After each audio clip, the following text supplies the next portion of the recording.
Good morning. Gerald Davie from Rock and Sky. It's been so cold today. I went for a run along the river. It must have been -3. Okay, so let's get down to it. Rock and Sky. So this morning I want to talk about my vision of where I want to go with this. And it's an invitation to you too, because I would really love to have you on board. So where do I start? I always tell the story when we were kids in Southeast Africa, and some of you might have heard this story already, and if you have, please forgive me. Anyway, the long and short of it is every year we learnt about glaciers. So we learnt about hanging valleys, moraines, terminal moraine, medial moraine. We learnt about paternoster lakes and eskers, and I don't know if I'm saying this right, roches moutonnées. And yet where I lived, there was no hope. There really was no hope of ever seeing a glacier, because it was in the summer plus 30, 33, 34. I lived with bananas, avocado, pears, mangoes and papayas. That was the climate. We used to go to the beach. The sea never got less than 22 degrees Celsius. So we learned about glaciers, and it went on year in, year out, and we never thought that we'd ever get to see a glacier. And then I signed up for a degree in geology. Probably within 6 weeks of signing up for that, we visited a glacial deposit, which was, I measured this on Google Earth the other day, 4.1 kilometers. As the crow flies from our school gate, 4.1 kilometers. Okay, admittedly, they were Permo-Carboniferous, Permian-aged glacial deposits. So for those of you who aren't up to speed with that kind of information, about 290 million years old. And you can see the glacial rock flour now turned into rock, fossilized. You can see all the core stones that have been gouged up and carried in the moraine and dumped.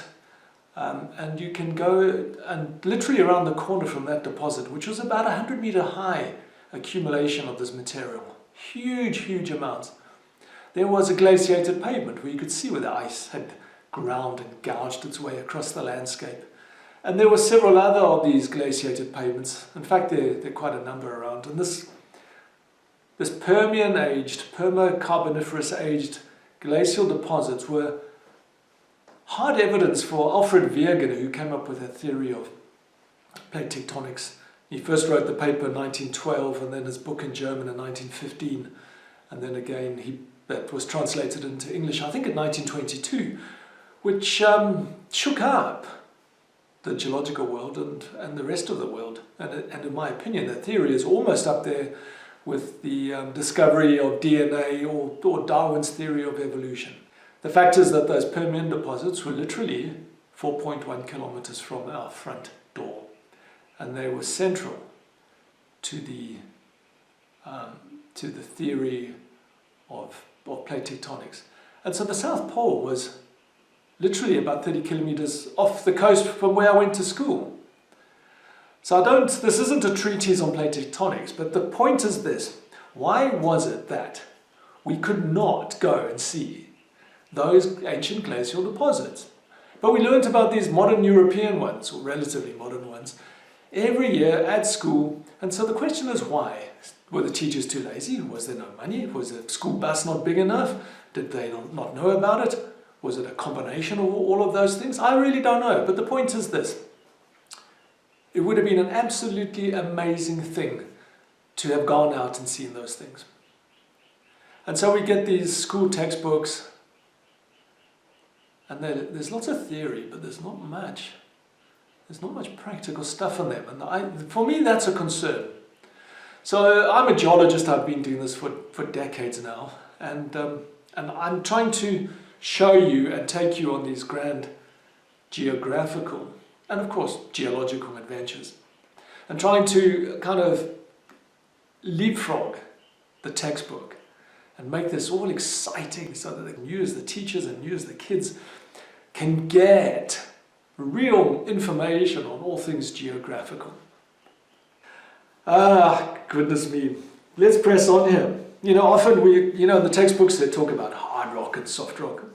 And so I've got some samples here in front of me. I've got a piece of granite. So you might not be able to see. I'll try and put a better picture. Here's what everybody would call a granite.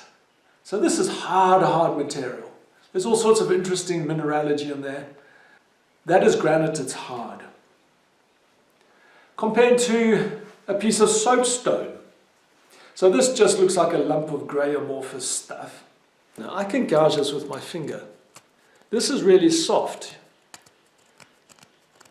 As I said, it's soapstone, essentially talc. This is what they make talc from. It, you know, when I rub this between my fingers, it feels like baby powder, talcum powder. And it puts a very fine film on your fingers and it really is soapy. So that's soft rock. So to glibly say soft rock and hard rock, I don't think it does justice to what we're trying to do.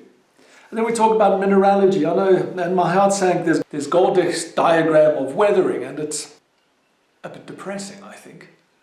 And so at the top of the list, we have a mineral called olivine. So olivine is created in a magma chamber at high pressure, high temperature, and as the rock cools, and I'm not going to get into the detail of this, but as the rock cools, the chemistry of the magma chamber changes, and the rock cools, and different minerals come out of solution and essentially freeze. So we learn about pyroxene, we learn about hornblends, we learn about olivines, but what does this mean? Does anybody bring a mineral? I know they talk about on the part of that Golddich thing, there's a thing called mica. And sorry, I've just got some rock minerals in front of me here. So here's some mica. Books of mica. This is muscovite mica. The Russians used to use this, the muscovites. It actually pulls apart, it's in sheets. You can see me through that. The muscovites used to make windows with this stuff. So it's, you know, you would think it was plastic, it's so thin. So that's in Golddich's list. What does it mean?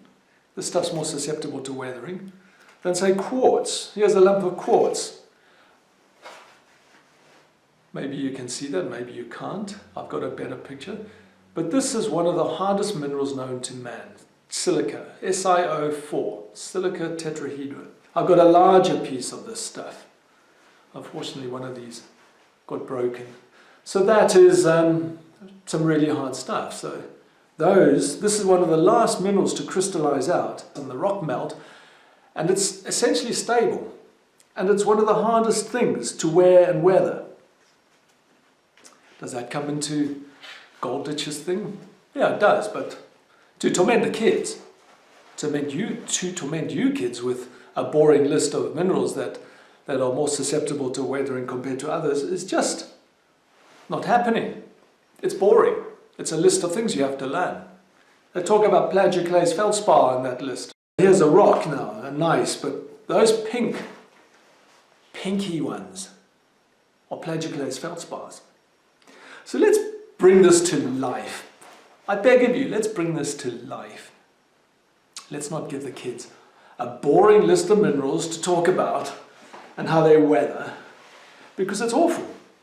It really is awful. And that's why I think people have second thoughts about signing up for these courses, because there's lots of names, there's lots of coursework, but we've got to get everybody fired up. We've got to get everybody excited, for heaven's sake. You know, there's rocks and minerals, plate tectonics. I've done another little video you can see where I talk about plate tectonics, and I talk about the history of plate tectonics, and I mentioned it earlier, Alfred Wegener, and the hate that was poured out on that man because he dared challenge the orthodoxy, the ideas of the time. So thank goodness for Alfred Wegener and other brave men. and going and talking about plate tectonics. Plate tectonics forms mountains, and then with mountains we get, it's all an energy thing. You know, when the mountains are thrust up into the heavens, it attracts weather. We get rain shadows on the other side and deserts. We get rain, obviously, and snow and ice in the high peaks. The rivers now run down from the mountains, so we have to study rivers. But let's put rivers in the context of what they of the landscape.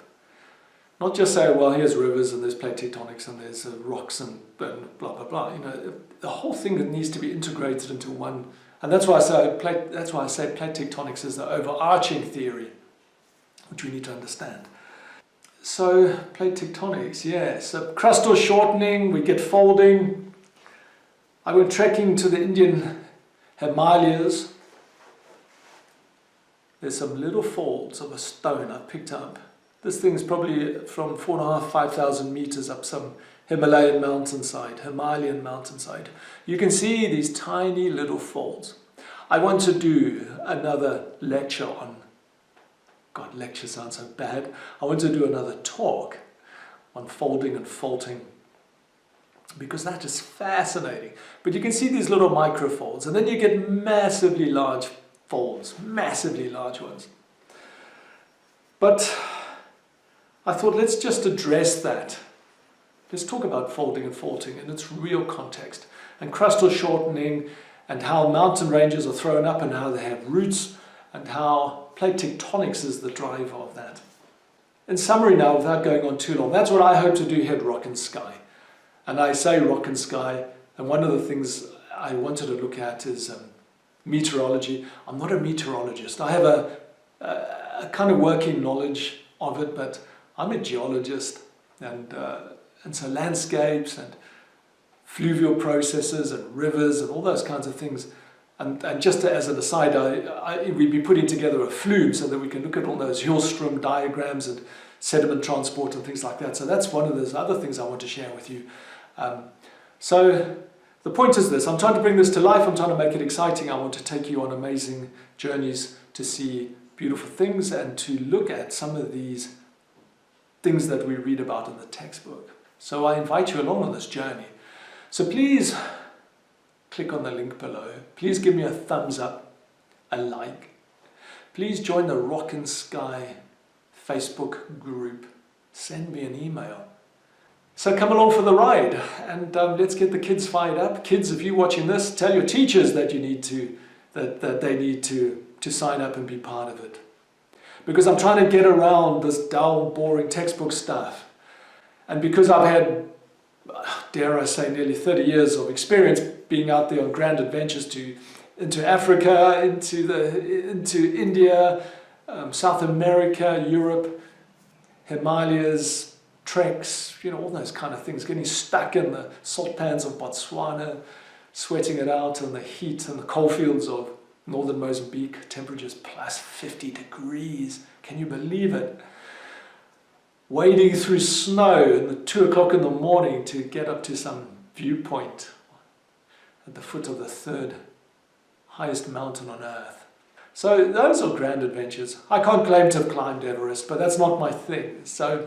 But the point is, we can take you on these journeys. So I look forward to it, and please be part of it. Don't forget to like, don't forget to share, and don't forget to give me a thumbs up, and please subscribe. Have a grand day. See you on the next one.